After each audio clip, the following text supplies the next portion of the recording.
Swedish marine biologists Thomas Lundalf and Lisbeth Jonsson arrive early at their research boat. They're taking advantage of the longer, warmer Scandinavian summer days to sail off the Tisla Reef, an area just 1 hour from the coast, near the maritime border between Sweden and Norway. They are looking for Europe's secret underwater gardens, deep water coral reefs. They use this remote-operated vehicle to take pictures of the reefs.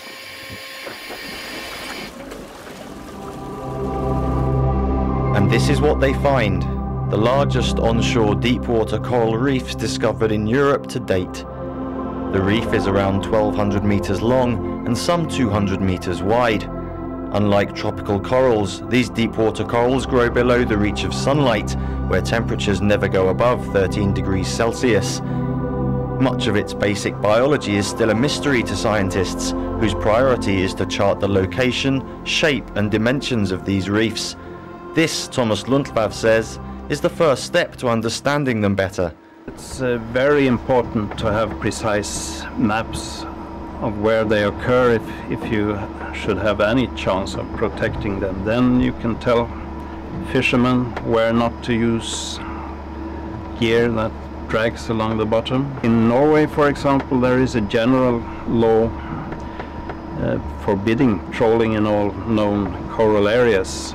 That, of course, is only effective if you have very precise maps where the corals occur.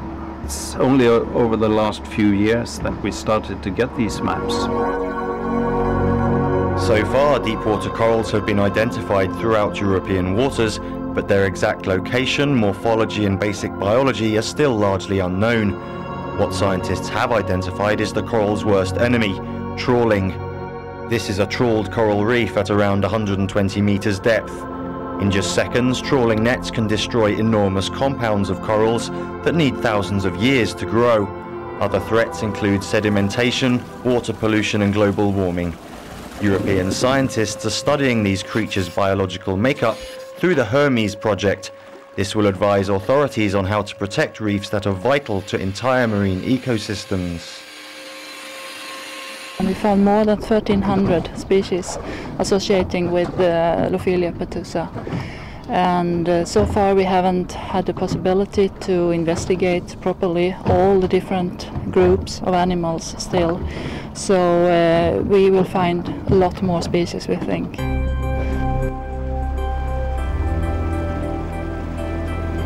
Video footage, pictures and living examples are then analysed in this red building, the Tjärnö Marine Biological Laboratory.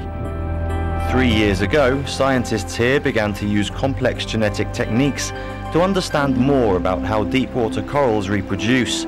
Initial conclusions are just beginning to emerge, says molecular biologist Carl Andre, research coordinator. Genetic analysis of Lophelia has shown us that they reproduce both sexually and clonally, and the degree of clonality varies between different reefs. We have also seen that individuals on nearby reefs are more related to each other, so that implies that dispersal between reefs are more likely if the reefs are close to each other. Deep-water coral research is so specialised and expensive that pan-European cooperation is vital. Here in Oban, West Scotland, a research boat from a Dutch marine institute arrives after 15 days studying coral reefs off the British coast. On board are 15 biologists from 6 different European countries and an American researcher. They've studied the Rockall Bank, a coral-rich subaquatic mountain chain.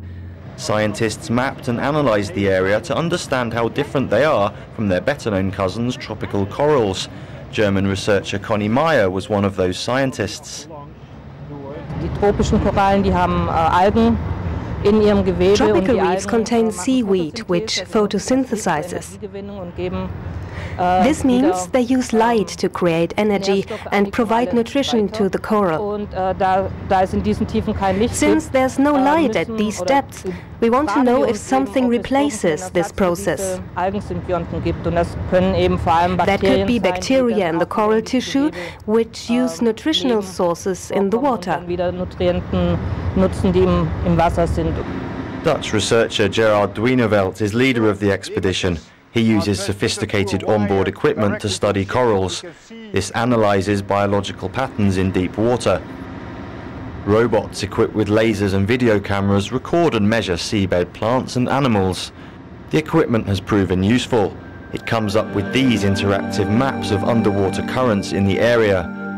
They help scientists understand how corals feed, grow and colonize. Here you see by periods of 2 hours you see the currents changing in direction and magnitude, and what we hope to find is, hope to see is by this is some relationship in a very rough sense between the current regimes on top of the mount and that along the mount, because that is decisive for the way food can be transported to the corals that grow on top.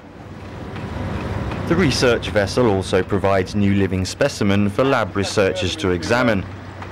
Living corals are very sensitive to light and temperature changes, so they must be moved quickly and carefully. These two British marine biologists are taking the animals to the SAMS laboratories. The Scottish Association for Marine Science has been studying corals for almost a decade. Their research focuses on different aspects of the animal's taxonomy, including breathing and feeding. SAMS scientist J. Murray Roberts has been studying deepwater corals since 1997. Back then they knew very little about the animal's feeding patterns. Now a clearer picture is beginning to emerge.